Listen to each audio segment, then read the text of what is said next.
like an artist. In other words, you look out on a scene and you, oh man, it's so confusing. I don't know what to do. I can't. No, an artist can pull something out. This is the focal point. This is what I want to include as my journal entry. Okay? We'll show you how to do that. Practice. Oh God, there's that P word again. Practice. So we're going to talk about each. We're going to talk about just pencil drawing. We're going to talk about colored pencil, watercolor pencil, and watercolor are the media that we're going to use because they lend themselves very well to sketch journaling. Oil painting, not so much. Acrylic, yeah, those sorts of media. But those four media lend themselves very well to sketch journaling. We're going to give you exercise. It will develop skills. And if you don't do the exercise, you don't develop the skill. Because you and I are runners, okay? Which means, being a runner, which means we run every day at noon. So every day we go running, and one of my staff members who's not a runner, she says, "You guys going running again?" She said, "Yeah, but it's so easy for you." And about halfway through the 3-mile run, I'm like, "Yeah, come on out here and try it," right? Because we've been doing it for 30 years. You run because you run. You can run because you run. You can sketch journal because you sketch journal. If you don't do it, this skill goes away. Okay? So, many lessons, or all lessons, are built on earlier skills. Okay? So don't forget what you learned last week or last minute. Same thing with what Sue's talking about writing. Improvement depends, oh, there it is again, depends on practice. Okay, the media, graphite pencil. Again, these are from Emma fourth member. There's one from the cache. This gentleman, when he took the class, was a retired engineer, and his wife says, and I quote, "He has the aesthetic sense of a shovel." Good luck with him. And then, when he started to write and he asked his wife for the thesaurus, she said her heart went pity-pat. She was a poet. Watercolor pencil. This is another Emma person. And keeping a field sketch journal is a vital component of aesthetic documentation for the reason I just showed you, because it's a very, very powerful document, whether it's a work in progress or it's a completed work. It can be a work in progress, it can be completed, whatever, it can be whatever you want it to be. Okay, we'll show you some. Who keeps them? Artists, of course. Thomas Moran, who went to Yellowstone and kept a field journal, was one of the most famous ones. Naturalists, although naturalists, not scientists. Scientists don't do much journaling anymore. It's a lost art. The one article in the handout we gave you about the scientist who does field sketch journals, he's one of the few left that does that. Scientists, writers, everyday people, and you guys. You're not everyday people. Here's one of Sue's sketch journals. She's doing it. She's sincere about it. She's improving day by day, and it's only when she used to first touch the pencil paper and didn't write a line, it's like, oh God, I can't do this, and we quit. And now it's like, okay, I'll just keep working at it till I get it the way I look, the way I want it to look. So what do you need to include in your sketch journal? Same thing, date and time, location, weather conditions. That's why we gave you that Beaufort chart, and any information that will help you remember the circumstances of the day, because that sketch journal entry becomes data. It's very important, because you're going to go back and say, what was that about? Somebody's already asked me that you showed us these photos and I have an idea for a poem. What's the rest of the information, right? So that's important. Without that, you have no context, no reality to come back to. So here's some sketch journals from Emma Klein. See, it's not great, but if this was in the Lewis and Clark journal, wow. Information, sketch, blackberries, got the scientific name right on the trumpet vine, all those sorts of things. And here's the Lewis and Clark journal. You take that one and put some patina on the previous one, you're like, oh wow. You know? And some of this stuff was added after the fact. These were added after the fact. They would make sketches and notes and come back and complete the journal. These weren't done on the trip. Some were done on the trip. So there's all sorts of strategies to do this.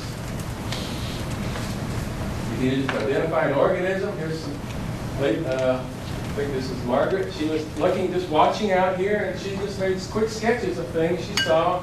See, she made notes and so forth, and she wanted to go back and get other information she could.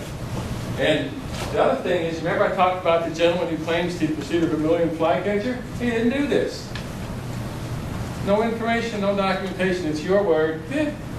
You know, he wasn't a birder, so we're all going, well, you sure that wasn't a scarlet tanager? Oh, no, I'm sure. You know, come on. They could be studies. Here's a very simple study. You know, it doesn't have to be fine art. It's in his backyard, you know, and he showed this to us, and we could identify it from what he had told us. Here's, again, Mr. Bell, Mr. Aesthetic Sense of a Shovel. Getting better and better and better. It could be a study where you just make quick sketches. Are these Emma Quanticoria Discovery members? No. This is Beatrix Potter's. Remember Beatrix Potter? Yeah. This is Claire Walker Leslie, one of the most famous sketch journalists in the country. They're no different than ours. Okay? The simple fact that they're doing it. You don't have to put everything. This is where you begin to see like an artist. If you want to have something there, you don't have to draw the whole thing in detail. You know, you can draw little pieces of it and get the information. Here's again Mr. Bell. He wanted to learn these 4 species of duck. What better to learn? The way to learn them than to draw them, because he got the size right, got the proportions right. You know, he made this little entry in his journal. He got the shape right. The slide before it said something about draw general shape first and add detail. Was that? We'll get there. Okay. All right. The other thing you can do is we want you to combine lots of different things. We want you to combine sketching, writing, and photography. Here's an Emma Quine lady. She took a picture of the tree, she wrote about it, and then she sketched it. It gives you a very interesting perspective. I've got some posters over here of big sketch pages where we show you how to combine lots of different things together. So this is about integrating everything into something. Okay? And what those somethings are depends. So, strategies for keeping a sketch journal. Do your work live and in the field. Okay? That's a strategy. There's a lady doing it. She's very good. This was on one of her field trips. If that's your thing, go out and do it. If you want to sit, it's not mine. In Sue's, we have a different strategy, but perfectly acceptable to do this.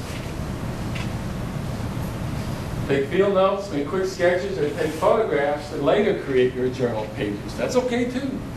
That's the strategy that I use. It's because I'm a photographer and I go out to take pictures and then I come back and I do the other. If you're the other bent, you could do everything in the field and you know, do that. So here are taking notes, writing, here taking photos. There's the landscape, and then you come back and you combine everything together and make the journal page. Talk about all these techniques and so forth. And that's another strategy. And I use my computer screen. I don't have to print anything out. I just put the photo up on the computer screen and work from that. So, the most important thing to remember is that your journal is your record, your impression of a landscape, an event, an organism, and it will ultimately be shared with others to communicate it. You're going to show it to other people. Okay? It's a very personal thing. It's also something that you need to share. So, what we're going to do for each and every subsequent class is that you guys we're going to expect a completed journal page from each of you for the next 3 weeks. Okay? In your working journal. Because we drawing, writing, sketch, photo, but it's got to have at least 2 of the 3 components, okay? All right, here's the process by which you go through it. Here's a couple of pages out of how do you go about doing this? Okay, how do you go about creating a sketch? And it's a 3-step process. 1, choice. What's the page going to have on it? And just like, what's the photo going to have in it? 2, how am I going to arrange it on the page? You know, if you do 1 page at a time, it becomes less intimidating. And finally, you actually have to do it. You know, you can choose it, you can compose it, but then you have to sit down and do it. Okay? That's what's important. So here's the process. I wanted to do a journal page on the cache. So I had this photo. I'm like, oh, that's a nice photo, maybe Buckeyes. I had this photo of a very rare phenomenon of these moths flying up and eating spider lilies. I had this interesting photo of sneezeweed along the cache. This photo, which you've seen before, of American featherfoil, and I had this one of a bullfrog. So one night I said, I'm going to sit down, I'm going to make a journal page of this trip to the cache, or this season of the cache. So there they all are. They were my choices. And I'm like, no, okay, how do I, it's too much, so how am I going to change that? Well, that's in summer. That's in summer. And that was in summer. So what am I left with? Spring. Okay? So you take those 2 images. Here's the blank page. You notice it's not white. We'll talk about different colors and things a little bit later. It's not white. So I made a sketch of this. You notice artistic liberty. I can do whatever I want. Right? I don't even want to draw 3 caterpillars. After 2, I'm done. And you notice this doesn't look exactly like that, but it's fine. And then the words from my journal, Heron Pond, spring 2000. Look how beautiful handwriting. So I wrote about this one, a harbinger of spring, at least 1 year in 5, because they only come up 1 year in 5. This is Spanish dagger moth, the foliating spider lily leaves. Just information. And finally this one, American featherfoil, moving across the quiet waters as unpredictable as a river otter sighting. Once you go down there, 1 year there'll be 100 million featherfoils, and next year there'll be none. So it's important to document what, and now we know by doing this what happens to them. And we know the biology of this, so what makes it do it. So there's a completed journal page for spring 2009. Okay? So it's a very simple process. What if you didn't know that information about the 2 pieces, the hair, like what they were and how frequently? I mean, do you go to a resource? I mean, you don't have to, but do we go to a well, resource? I'm an entomologist, so I knew where to go. But Yeah. but the site superintendent sees that he told me every 5 years my featherfoil, my spider lily, which is a threatened plant, disappears. Where'd they go? So 1 year we went up down there, and there were those caterpillars. I'm like, I don't know what they are. But I knew how to identify them, so we identified them. We looked at Spanish dagger moths, and they fly. Remember the weather yesterday when we had that big swirling? Yeah. They get on the wind and they fly up. And they're specific to this plant, and they eat it. And then it only happens every once in a while. So there's the biology of it. See, the featherfoil, we've been going here for 30 years. And we see, okay, 1 year it's here, 1 year it's here, 1 year it's there. So I asked the botanist, what's unique about American featherfoil? He said it's a winter annual. What does that mean? It means that in a swamp that doesn't dry down in this winter or in this fall, it doesn't germinate. And the beavers keep the water high, so even though the seed bank is in there, so the story unfolds. I'm sure there's a million stories unfolding out here that you didn't know about, that you weren't thinking about, that are happening, and those are the kind of things that you want to document. All right. So reading succeeding class, this is the homework section. You're going to create a journal page for Amazon. Okay? It'll be very simple, but we want you to start the process. Okay. Questions about that? All right, that's change something here. We wait for next time when we come, or we can do Yes, next time, one thing Next time you come, there are going to be tables set up, and they're going to call class them. So you're going to put your homework there, and everyone's going to see it. Okay? That's going to be your. So we see that you're doing it, and that you're. So you can, so everybody can see what everybody else is doing. It's a very interesting process.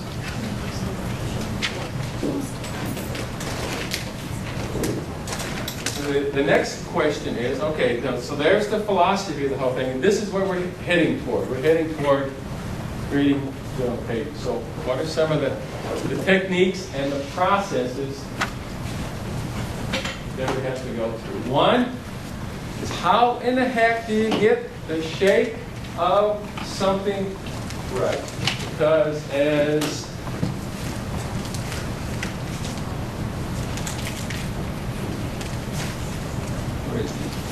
anybody heard of David Allen Sibley? Sure. Sibley Field Guides? He said, the hardest part of embodying a bird on paper is simply getting its outline right. If the outline is wrong, nothing fits. If you ever drawn something and the eye is never quite maybe the head shape. Okay? So what we're going to do is we're going to show you some techniques for getting the shape right. Same thing with